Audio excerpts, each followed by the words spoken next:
Mayor, we've talked a lot about Phoenix and Maricopa County, but your county has the second most cases statewide. Are things there getting better or worse? We have seen things getting worse since the governor lifted his stay-at-home executive order. We, unfortunately, as cities, counties, and towns in Arizona, our hands were tied with a preemption order in that same executive order.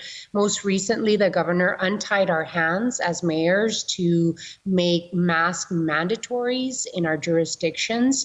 But one of the things that we're asking, many mayors around the state are asking, is that the governor do a statewide mandatory mask executive order. That's the only way that it could control the crisis of COVID-19 statewide.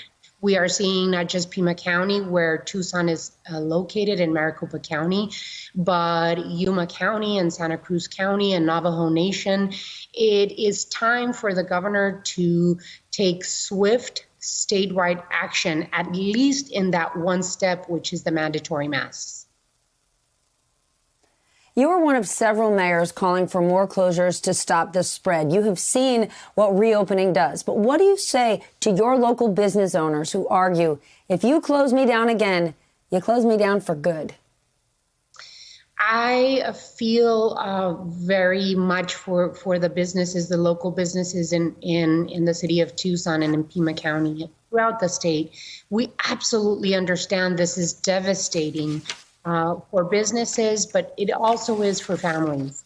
Unfortunately, because Governor Ducey decided to reopen so quickly, he did not face his approach. We were at a point in Pima County where we were seeing 22 cases per day.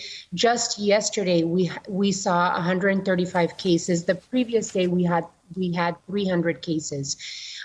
This is a vicious cycle. If we do not take control of COVID-19 and push the numbers down, our economy is going to continue suffering. So we have to, unfortunately, because of the decisions of the governor, we saw this huge spike after Memorial Day when he decided to reopen the state. And so the longer we take, the longer the governor takes to make swift decisions to push down the number of cases again, the longer our economy is going to suffer. So it's a vicious cycle. We've got to take measures that will help protect lives immediately and quickly.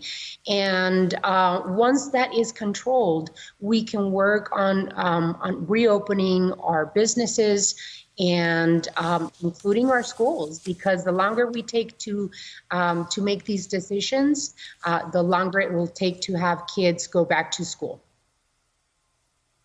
You already said that you will start remote learning in August and you're going to transition to in-school classes when it's deemed safe. The head of your city's school district's governing board said that October is the earliest. Would you agree with that? I do. With the numbers spiking the way that they are, you know, I'm the mom of 2 children. I have a 14-year-old and a 10-year-old, and it is devastating for us to not be able to send our kids to classes in person, because we know the value of what that means in terms of socialization and sharing time with the teacher. But as parents, we're highly concerned that if we send our kids to school, they will get infected.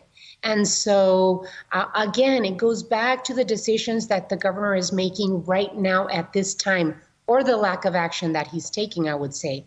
And so if the governor does not take statewide effective immediate action, then we will delay any opening of businesses and the openings of schools. So saving lives and stopping the spread should be the number one priority for the governor. And unfortunately, he's not making the calls, even easy calls, in terms of calling a statewide mandate in Arizona. Every day we wait, every single day we wait, we see new cases, more than 3,000 new cases in Arizona. Well, if we're asking people to stay home, the assumption is they've got a home to go to. There's an article in the Arizona Daily Star that says 74,000 of your residents could lose their homes once the moratorium on evictions ends next week. What's that going to look like? It is very concerning that we have so many families on the verge of losing a home. And so what I have been doing, along with other mayors in Arizona, have been asking Governor Ducey to extend the moratorium. As a matter of fact, we have been communicating with the governor's office by letters because there are no meetings that mayors can join, informational meetings from the governor's office. And so we have been communicating with the governor by letters. And so one of our letters has talked about the moratorium and the extension of the moratorium because of this, right? When people don't have a place to stay home safely, then we have a continued spread and devastation of families and children that don't have stability to be able to come home to and stay home safe. So that extension of the moratorium of evictions is really important for the governor to be able to continue. Governor Ducey has been reluctant to say whether he's going to extend that moratorium. And we just think it is a moral obligation to keep families and individuals safe in their home. Many of them losing their jobs because of COVID-19 and not having anywhere else to go. Hey there, I'm Chris Hayes from MSNBC. Thanks for watching MSNBC on YouTube. If you want to keep up to date with the videos we're putting out, you can click subscribe just below me or click over on this list to see lots of other great videos.